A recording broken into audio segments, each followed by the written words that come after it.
This one will be a little sadder, but hello there, I'm Anthony, and tonight To All Trains by Shellac.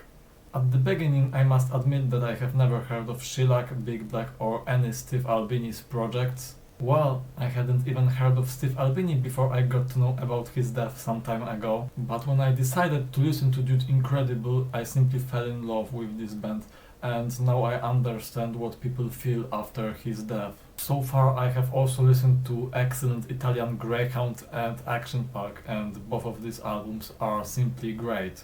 And I have to say I owe this man a review for everything he did for the band and the music. So I want to talk about, unfortunately, the last album of the band. Shellac was a band that described themselves as minimalist rock trio, but after listening to those albums I can simply describe them as indie alternative rock with some noise elements. Their music wasn't very complicated, but I think the strongest part of it was definitely production. And yeah, Steve Albini was the producer of the band, and by the way he produced Nirvana's In Utero and Pixies' Surfer Rosa, and actually many more bands' albums. But I guess I should talk about the album now. It begins with simple but pretty enjoyable riff.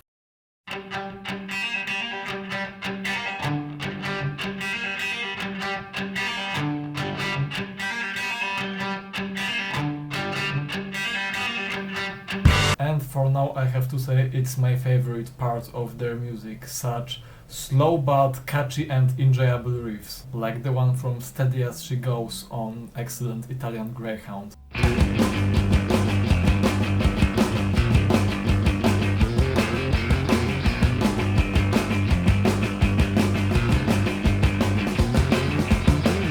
And lots of their songs contain such ones. The second track on the album is pretty calm as the first one, but a little more melancholic, I would say. Two guys from work who are not at work. You know the song, it's your favorite song, you are. But it also has one a little stronger moment. In the wind, throwing scars. The next track on the album is definitely my favorite. That riff, which creates some kind of melody, just crushes everything. In positive way, obviously.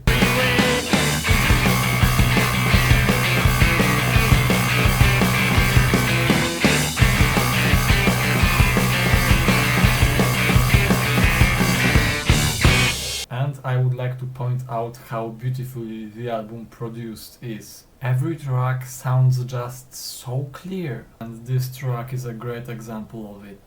And not only, I guess. Arguing with that kid. You got. Every track on the album is pretty short and they all involve similar structures in music, but in this case I also think it's one of their biggest advantages, because they remind us of their unique sound and they deliver us similar but great stuff, and it is what they were doing for 30 years actually.